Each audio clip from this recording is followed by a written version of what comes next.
Jean Chazal, bonjour. Nous sortons de votre conférence qui avait, si ma mémoire est bonne, comme titre Mémoire, cerveau et numérique ou apprentissage. Apprentissage, oui.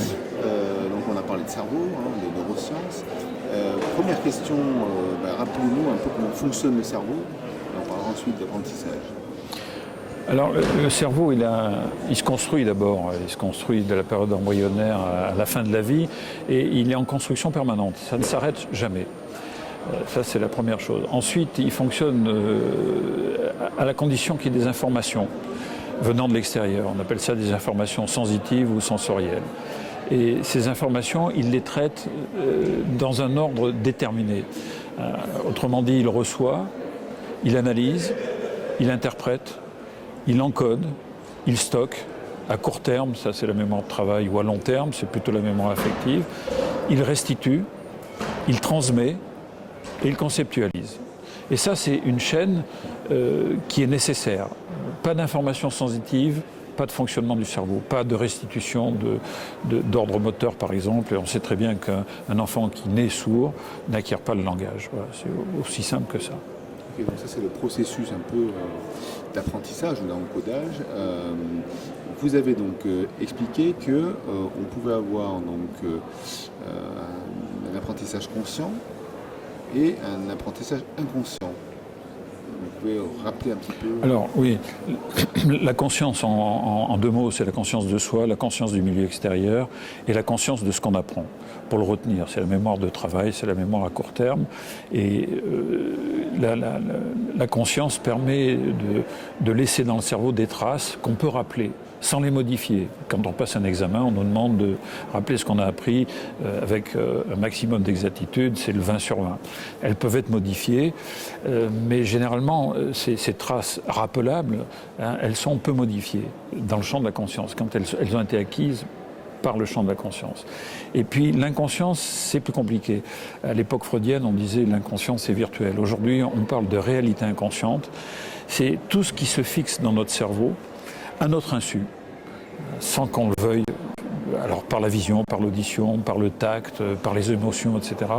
Donc à notre insu, et qui laisse des traces, qui sont, on dit aussi non rappelables, qui sont en fait rappelables mais modifiées. Et modifiées souvent dans des proportions inattendues.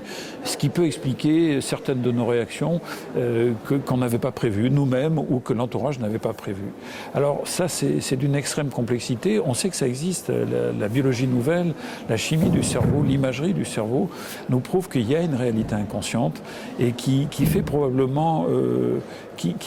Qui aboutit probablement à ce que chaque cerveau est unique, parce que ça aussi c'est une chose importante.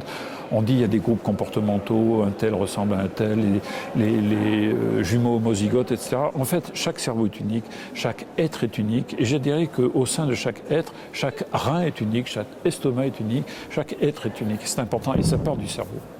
Alors, parlons des apprentissages. Il y a des choses qui ont été démontrées, et donc c'est un cas que vous aviez présenté, c'est l'apprentissage des langues.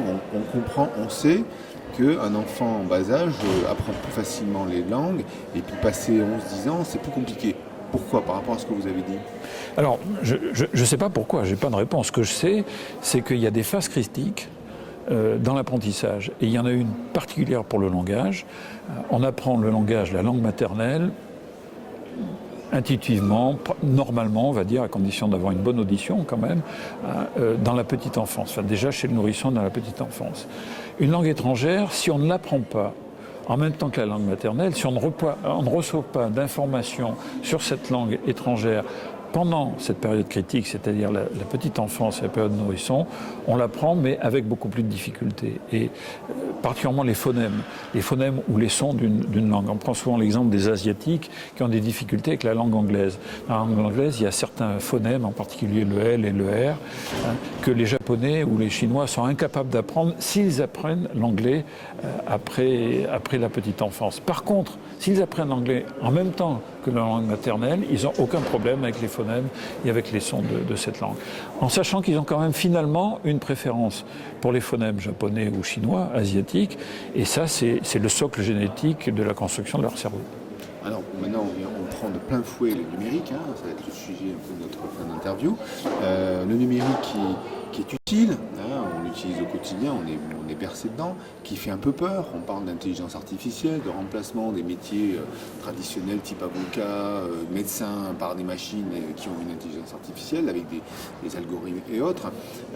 Donc la place du cerveau et de l'apprentissage dans ce monde-là. Alors, c'est vrai que les métiers, on remplace le terme de métier par compétence. Alors à partir de là, vous allez dire, il n'y a plus d'avocats, il n'y a plus de médecins, il n'y a plus de plombiers, il n'y a plus... En fait, il faudra avoir des compétences en droit, des compétences juridiques pour pouvoir traiter les problèmes juridiques. Alors, ces problèmes juridiques, on pourra les faire traiter par une intelligence artificielle, mais cette intelligence artificielle qui sera un réseau extrêmement complexe, mais qui ne sera jamais aussi complexe que le cerveau. Le cerveau, je vous l'ai dit, c'est 100 milliards de neurones, 10 000 interconnexions par neurone, c'est-à-dire 10 millions de milliards d'interconnexions, avec des processus qui sont relativement simples, la réception sensitive et la restitution motrice, le langage par exemple, je vous parle de façon intelligible et raisonnée, mais il y a aussi tout ce qui est émotionnel. Et ça, une intelligence artificielle n'aura jamais cette dimension émotionnelle. Donc un avocat, une plaidoirie d'un avocat, il y a toujours de l'émotion, il y a toujours un certain caractère théâtral. Une intelligence artificielle n'aura jamais ce potentiel émotionnel, voire théâtral. Donc, peut-être les métiers vont disparaître, mais les compétences vont rester. Est-ce que vous ne croyez pas plus à l'être humain ou le métier augmenté? Donc la machine va nous aider, mais ne va pas nous substituer. Alors, l'homme augmenté, on ne sait pas très bien ce que c'est. On parle aussi de transhumanisme, on parle d'immortalité, parce que finalement, l'homme augmenté, c'est imaginer qu'un jour on sera immortel. On va augmenter la durée de vie jusqu'à ce que ça devienne infini. Je crois que ce n'est pas le sujet. C'est l'homme assisté, oui, mais vous savez, ça commence par la prothèse de hanche. Quand on a inventé la prothèse de hanche, la personne âgée qui ne pouvait plus marcher, on lui a remplacé sa hanche par une prothèse, on l'a assisté, on l'a augmenté d'une certaine façon par rapport à son âge. Les lunettes, la prothèse auditive, etc. Et le numérique, c'est une assistance de très haute technologie, c'est une évolution technologique et culturelle formidable, et qui va nous aider, et qui va nous permettre d'acquérir de nouvelles compétences, ou de les acquérir plus vite, les mêmes compétences, mais les acquérir plus vite, plus jeunes. Et je pense aujourd'hui, moi, que nos étudiants qui ont recours au numérique sont probablement plus performants que nous l'étions, nous, à l'époque du livre, où on avait une pensée linéaire très ordonnée et limitée, forcément. Quand vous dites c'est un processus linéaire, il est forcément limité. Quand vous parlez de pensée circulaire, c'est celle de l'usage du numérique, de l'utilisation du numérique, eh bien c'est une pensée en réseau, c'est une pensée spatiale qui est plus vaste. Et on est capable de prendre ici et là des informations qu'on va accoler à l'information principale et finalement augmenter le savoir dont on n'a peut-être pas besoin. Est-ce qu'un avocat a besoin d'avoir des connaissances en médecine? Non, sauf s'il fait du droit médical. Oui, enfin, voilà, c'est infini finalement. Donc en fait, le cerveau s'adapte, c'est ce que vous avez dit. Le risque est de résumer ça en disant, moins on va utiliser notre cerveau, notamment par des aides. Vous avez cité l'exemple très connu du taxi londonien qui a une protubérance d'une zone particulière du cerveau, et à partir du moment où on utilise une aide qui est le GPS, il ne l'a plus. Quelque part, on pourrait se dire, en fait, on va être des feignants, c'est les machines qui vont nous aider et on ne fera plus fonctionner ces fameuses zones du cerveau. Est-ce que c'est pas le danger, ou est-ce que j'ai rien compris? Non, parce que le GPS est un outil, et pour lire un GPS, il faut l'apprendre. Donc, je prends toujours l'exemple du navigateur qui traverse l'Atlantique avec un GPS, qui n'a jamais appris l'aide du sextant, de la navigation à l'estime, la position des étoiles et du soleil. C'est vrai que si le GPS tombe en panne, ça va lui poser des problèmes. Mais il a aussi l'assistance du GPS, du pilote automatique, de la météo, etc., etc. Et finalement, sa culture est quasiment aussi vaste que la connaissance du cerveau. Le champ de compétences s'est déplacé. Et alors, évidemment, l'idéal, c'est d'avoir toutes ces connaissances-là. Quand on traverse l'Atlantique, de savoir servir d'un sextant, d'un compas de relèvement, de savoir faire de la nave à l'estime, savoir où est le soleil et les étoiles, et en plus de connaître parfaitement bien le fonctionnement de son GPS. Alors là, c'est l'homme complet, augmenté. C'est pour ça que je vous dis que l'homme d'aujourd'hui, qui a à disposition tous ces outils, plus la connaissance fondamentale, le socle, est un homme plus savant qu'il y a ne serait-ce que quelques années, un demi-siècle. Pourtant, les enseignants se posent beaucoup de questions. Alors, on a vu à la fin de votre conférence qu'il y avait quand même une pléthore de questions concernant les outils numériques utilisables en classe, ou les répercussions que ça pouvait avoir sur les apprentissages.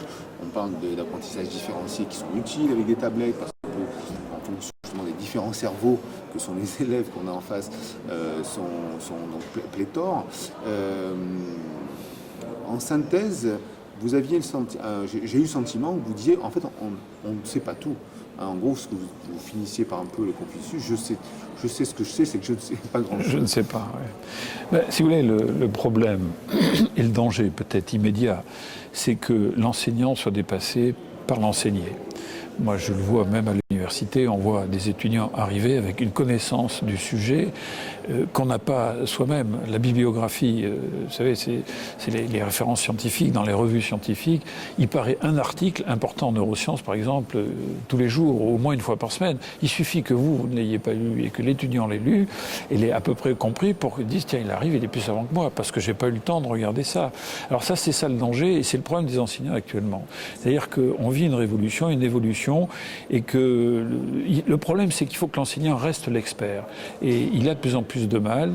Les enseignants ne sont pas assez nombreux. On parle de classe inversée, mais vous ne pouvez pas faire une classe inversée devant un amphithéâtre de 500 étudiants. Vous pouvez faire une classe inversée devant une vingtaine d'étudiants, et pas plus. Et de même, à l'école, en primaire ou en secondaire, des classes de 40 élèves avec un seul enseignant, ça ne peut pas marcher. Il faudrait 4 ou 5 enseignants par classe pour pouvoir faire justement cette classe inversée, qui n'est pas mai 68, hein, c'est pas la prise de pouvoir par les élèves ou les étudiants, hein, mais simplement ils ont à disposition une masse d'informations, eh bien, ils l'assimilent, ils la restituent, mais de façon qui n'est pas hiérarchisée.